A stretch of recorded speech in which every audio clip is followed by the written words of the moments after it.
सरकार उनकी है। हम लोग तो चाहते हैं कि टेररिज्म बिल्कुल समाप्त हो जाए। हम लोगों को तो उम्मीद और बढ़ी थी जब नोटबंदी का फैसला हुआ था, उससे भी ज्यादा उम्मीद तब बढ़ी थी जब 370 हटा था,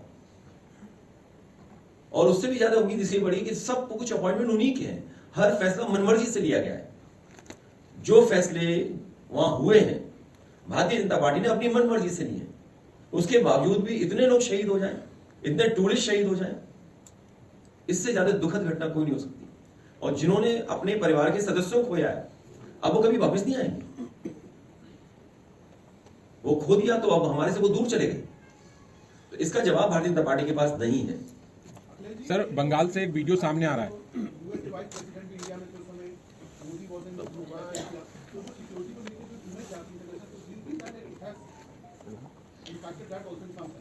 देखिए, इंटरनल सिक्योरिटी और बॉर्डर सिक्योरिटी, इन दोनों मसलों पर पूरा भारत, पूरे पॉलिटिकल लोग एक हो जाते हैं। टेररिस्ट का सवाल हो, पूरा देश सरकार के साथ खड़ा होता है। तो आखिरकार जिम्मेदारी तो सरकार की थी, और पूर्व में भी ऐसी घटनाएं हो चुकी हैं। उन घटनाओं से क्यों नहीं सबक सीखा सरकार ने? पूर्व में भी सिक्योरिटी लैप्सेस हुए, पूर्व में भी इंटेलिजेंस फेलियर हुआ है, पूर्व में भी बड़ी बड़ी घटना हुई हैं चुनाव से पहले।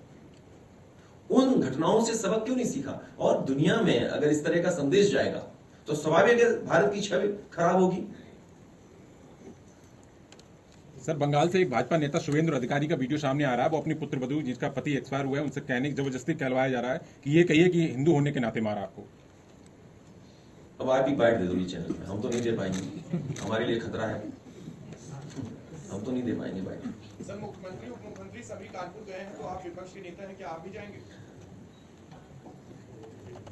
हालांकि परिवार से मेरा कोई संबंध नहीं है, और मैं तो अपने पार्टी के लोगों से कहूंगा कि ऐसी घटना में जरूर पहुंचे, क्योंकि कई बार भारतीय जनता पार्टी के लोग व्यवहार भी गलत करवा देते हैं दूसरों के साथ। ये बात ओपन नहीं बोलनी चाहिए मुझे, लेकिन क्योंकि आपने ये सवाल पूछा है,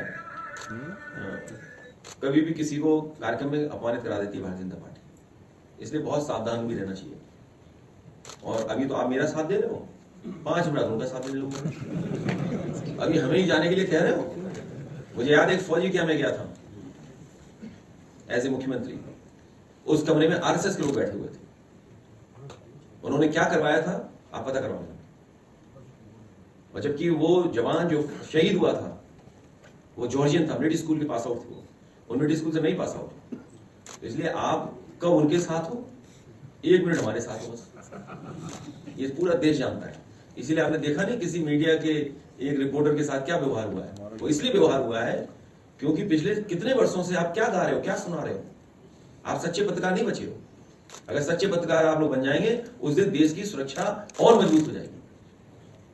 इसके लिए हम भी जिम्मेदार हैं और आपको भी सच्चे पत्रकार बनना पड़ेगा।